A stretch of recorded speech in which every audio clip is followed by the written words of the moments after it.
Good morning. In the physics physics next chapter 25th chapter dual nature of radiation and matter. Dual nature of radiation and matter. Appo idile namukku radiation അതുപോലെ matter ഇത് രണ്ടും എങ്ങനെയാണ് രണ്ട് nature കാണിക്കുന്നുണ്ട്. Wave ആയിട്ടും particle ആയിട്ടും act ചെയ്യുന്നുണ്ട്. അതാണ് അതിന്റെ ഡ്യുവൽ നേച്ചർ പറയുന്നത്. വേവ് ആയിട്ടും ആക്ട് ചെയ്യുന്നുണ്ട്, പാർട്ടിക്കിൾ ആയിട്ട് ആക്ട് ചെയ്യുന്നുണ്ട്. അതുകൊണ്ടാണ് അതിന്റെ ഡ്യുവൽ നേച്ചർ പറയുന്നത്. അപ്പോൾ അതിൽ നമുക്ക് ഫസ്റ്റ് തന്നെ ലോ ഫോട്ടോ ഇലക്ട്രിക് എമിഷൻ അത് നോക്കാനുണ്ട്. അപ്പോൾ ഈ ലോസുകളൊക്കെ ഞാൻ മുന്നത്തെ ക്ലാസ്സുകളിലും മുന്നത്തെ ചാപ്റ്റേഴ്സിലൊക്കെ പറഞ്ഞിട്ടുണ്ട്. എല്ലാ ലോസുകളും നമ്മൾ പഠിച്ചു വെക്കണം. സ്റ്റേറ്റ് ഇന്ന ലോ എന്ന് പറഞ്ഞിട്ട് തന്നെ 2 മാർക്കോ 3 മാർക്കോ ഒക്കെ ആയിട്ട് ചോദിക്കാം. അപ്പോൾ ലോ ഫോട്ടോ ഇലക്ട്രിക് എമിഷൻ അതിൽ പറയുന്ന പോയിന്റ്സുകളായിട്ട് പഠിച്ചാൽ മതി. ഒരു ത്രഷ് ഫ്രീക്വൻസിക്ക് മുമ്പുള്ള ഒരു ഫ്രീക്വൻസിയിലും ഫോട്ടോ ഇലക്ട്രിക് എഫക്റ്റ് നടക്കില്ല എന്ന്. അതായത് ഫോട്ടോ ഇലക്ട്രിക് എഫക്റ്റ് നടക്കാനായിട്ട് ഒരു പ്രത്യേക എനർജി വേണം. അതിന് തൊട്ട് മുന്നേ ഒന്നും എന്ത് നടക്കില്ല, ഫോട്ടോ ഇലക്ട്രിക് എമിഷൻ അവിടെ നടക്കില്ല. ആ എനർജി അല്ലെങ്കിൽ അത് കഴിഞ്ഞതിന് ശേഷം മാത്രമാണ് അവിടെ ഫോട്ടോ ഇലക്ട്രിക് എഫക്റ്റ് നടക്കുക. പുറന്തള്ളുന്ന ഫോട്ടോൺ ഇലക്ട്രോണിൻ്റെ എണ്ണം പതിക്കുന്ന റേഡിയേഷൻ ഇൻറ്റൻസിറ്റിക്ക് നേർനുപാതത്തിലായിരിക്കും. അതായത് number of photo electrons emitted is directly proportional to the intensity of incident radiations. അതായത് എത്ര തീവ്രമായിട്ട് പ്രകാശം പതിക്കുന്നോ അതിനനുസരിച്ചിട്ടാണ് ഇലക്ട്രോൺസ് എമിറ്റ് ചെയ്യാന്ന്, അല്ലെങ്കിൽ ഫോട്ടോ ഇലക്ട്രിക് എമിഷൻ നടക്കുക. അതായത് പ്രകാശത്തിൻ്റെ തീവ്രതയ്ക്ക് അനുസരിച്ച് തീവ്രത കൂടിക്കഴിഞ്ഞാൽ ഫോട്ടോ ഇലക്ട്രിക് എമിഷൻ കൂടും, തീവ്രത കുറഞ്ഞു കഴിഞ്ഞാൽ ഫോട്ടോ ഇലക്ട്രിക് എമിഷൻ കുറയും. അതായത് ലൈറ്റ് വന്ന് പതിക്കുമ്പോൾ ഇലക്ട്രോൺസുകൾ എമിറ്റ് ചെയ്യുന്ന പ്രോസസ്സാണ് ഫോട്ടോ ഇലക്ട്രിക് എന്ന് പറയുന്നത്, ഫോട്ടോ ഇലക്ട്രിക് എമിഷൻ എന്ന് പറയുന്നത് കേട്ടോ. ഇനി number of photo electrons emitted is independent as the frequency of incident radiations. ആ വരുന്ന റേഡിയേഷൻ്റെ ഫ്രീക്വൻസി ആയിട്ട് ഈ എമിഷനായിട്ടൊരു ബന്ധമില്ല. പക്ഷെ അതിൻ്റെ ഇൻറ്റൻസിറ്റി, ആ ലൈറ്റിൻ്റെ ഇൻറ്റൻസിറ്റി എന്താണ്, ഇൻറ്റൻസിറ്റി ആയിട്ട് ഇവിടെ ഡയറക്ട്ലി പ്രൊപ്പോർഷനാണ്. ഏത് റേഡിയേഷനിൽ വന്നാലും ഏത് വേവ് ലെങ്ത്തിൽ ഫ്രീക്വൻസിയിൽ വന്നു കഴിഞ്ഞാലും ഇതിനെ എഫക്റ്റ് ചെയ്യുന്നില്ല. നാലാമത്തെ കാര്യം, there is no time lag between the falling of radiation and ejection of electrons.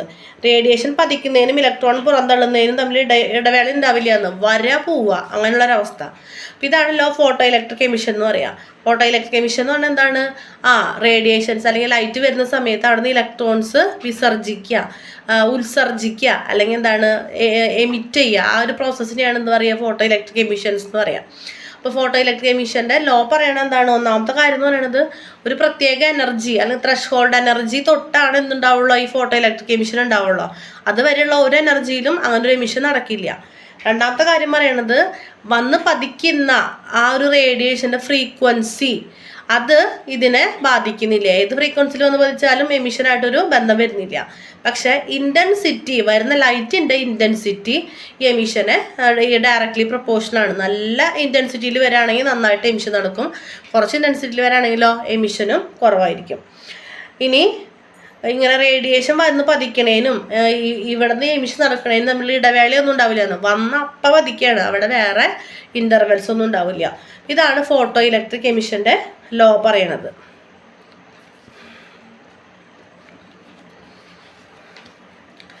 ഇനി ഐൻസ്റ്റീൻ്റെ photo electric equation HV = 5 + ½ mv². മാക്സിമത്തിലാണ് വെലോസിറ്റി പറയണത്. ഇതിൽ ഫൈ എന്ന് പറയുമ്പോൾ വർക്ക് ഫങ്ഷനാണ്.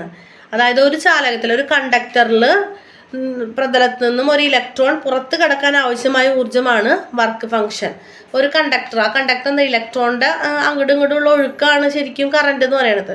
അപ്പോൾ ആ ഒരു കണ്ടക്ടറിൽ നിന്നും ഇലക്ട്രോണുകൾ പുറത്ത് കടക്കാൻ വേണ്ട ഊർജ്ജം അതിനെയാണ് എന്താ പറയുക, വർക്ക് ഫങ്ഷൻ അല്ലെങ്കിൽ ഫൈ എന്നുള്ളത് കൊണ്ട് ഡിനോട്ട് ചെയ്യണത്. അപ്പോൾ ഈ ഇക്വേഷൻ പഠിച്ചു വയ്ക്കുക. ഐൻസ്റ്റീൻ്റെ photo electric equation HV = 5 + ½ mv². അതായത് ചിലപ്പോൾ ഡയറക്റ്റ്ലി ചോദിക്കാവുന്നതാണ്.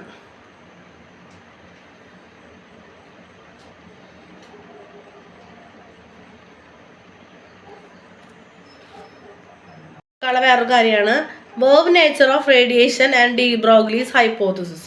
അപ്പോൾ പറഞ്ഞു എന്താണ്, ഈ റേഡിയേഷനും മാറ്ററും എന്ത് ചെയ്യുന്നുണ്ട്, ഡ്യുവൽ നേച്ചർ കാണിക്കുന്നുണ്ട്, വേവായിട്ടും പാർട്ടിക്കിളായിട്ടും നിൽക്കുന്നുണ്ട്. അപ്പോൾ ഡി ബ്രോഗ്ലിയിലെ ഹൈപ്പോത്തസിസ് വെച്ചിട്ട് റേഡിയേഷൻ്റെ വേവ് നേച്ചർ പറയുമ്പോൾ = P/2m. എന്ന് പറയുന്നത് എനർജിയാണ്, P എന്ന് പറയുന്നത് മൊമെൻ്റ് ആണ്, എം എന്ന് പറയുന്നത് മാസാണ്. Is equal to P/m. ഇനി നമുക്ക് ആ ഇക്വേഷൻ എങ്ങനെ മാറ്റി എഴുതാം? Lambda wavelength lambda is equal to h/√2m എന്ന് എഴുതാം. പിന്നെ നമുക്ക് വീണ്ടും ആ ഇക്വേഷനെ ഇങ്ങനെ രണ്ട് തരത്തിൽ ആ ഇക്വേഷൻ എഴുതാം റേഡിയേഷൻ്റെ വേവ് നേച്ചർ പറയുന്ന സമയത്ത്. അപ്പോൾ അതായത് എന്താണ് ഇവിടെ ഉദ്ദേശിക്കണമെന്ന് വെച്ച് കഴിഞ്ഞാൽ ഡി ബ്രോഗ്ലിയുടെ വേവ് ലെങ്ത് എന്ന് പറയുന്നത് പാർട്ടിക്കിളിൻ്റെ ചാർജായിട്ട് കണക്റ്റഡ് ആണെന്ന്.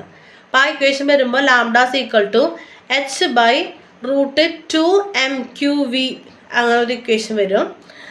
അപ്പോൾ ഇലക്ട്രോണുകളുടെ പൊട്ടൻഷ്യൽ ഡിഫറൻസ് ആയിട്ട് അസോസിയേറ്റ് ചെയ്ത് വരുമ്പോൾ lambda is equal to 12.27/√VA. അത് നോക്കണ്ട. അപ്പോൾ ഈ 3 ഇക്വേഷൻസ് നോക്കിയാൽ മതി. അതായത് വേവ് നേച്ചർ ഓഫ് റേഡിയേഷൻ അത് ഡി ബ്രോഗ്ലി ഹൈപ്പോത്തസിസ് ആയിട്ട് കണക്ട് ചെയ്ത് പറയുമ്പോൾ energy is equal to momentum by മാസിൻ്റെ ഇരട്ടി 2m. ഇനി വേവ് ലെങ്ത് ആകുമ്പോൾ lambda is equal to h/√2me. അപ്പോൾ ഇത് പറയണത് ചാർജ്ഡ് പാർട്ടിക്കിൾസും വേവ് ലെങ്ത് ആയിട്ട് കണക്റ്റഡ് ആണ്. അപ്പോൾ lambda is equal to h/√2mqv. അപ്പോൾ ഈ ഒരു ഇക്വേഷൻസും കൂടി ഒന്ന് നോക്കി വെക്കാം. ഇത്രയാണ് നമുക്ക് ഈ ചാപ്റ്ററിൽ ഉള്ളത്. ഇതൊക്കെ ഞാനൊന്ന് എഴുതി കാണുമ്പോൾ നിങ്ങൾക്ക് മനസ്സിലാവും. ഇക്വേഷൻസ് പഠിക്കുക. ഇതിൽ ഈ പാഠത്തിൽ ഏറ്റവും ഇമ്പോർട്ടൻ്റ് ആയിട്ടുള്ളത് ആ ഫോട്ടോ ഇലക്ട്രിക് എമിഷൻ്റെ ലോയാണ്. അതൊന്ന് പഠിച്ചു വയ്ക്കാം. ഇത്രയാണ് നമുക്കുള്ളത്. നന്നായിട്ട് പഠിക്കാം. Thank you. അപ്പോൾ നമ്മളിനി ഐൻസ്റ്റീൻ്റെ ഫോട്ടോ ഇലക്ട്രിക് ഇക്വേഷനാണ്. HV is equal to 5 + ½ mv². അപ്പോൾ നമ്മൾ നേരത്തെ പറഞ്ഞിട്ടുണ്ടായിരുന്നു. അപ്പോൾ ഇക്വേഷൻസ് നോക്കുക. വേവ് നേച്ചർ ഓഫ് റേഡിയേഷൻ അതെങ്ങനെയാണ് ഡി ബ്രോഗ്ലി ഹൈപ്പോത്തസിസ് ആയിട്ട് കണക്റ്റ് ആവണമെന്നുള്ളത്. Is equal to P/2m. Lambda is equal to h/√2me. ഇവിടെ P എന്ന് പറയണത് മൊമെൻറ്റം, M മാസാണ്, E എന്ന് പറയുന്നത് എനർജിയാണ്, ലാംഡ എന്ന് പറയണത് വേവ് ലെങ്ത് ആണ്. അപ്പോൾ ഇത് നോക്കുക.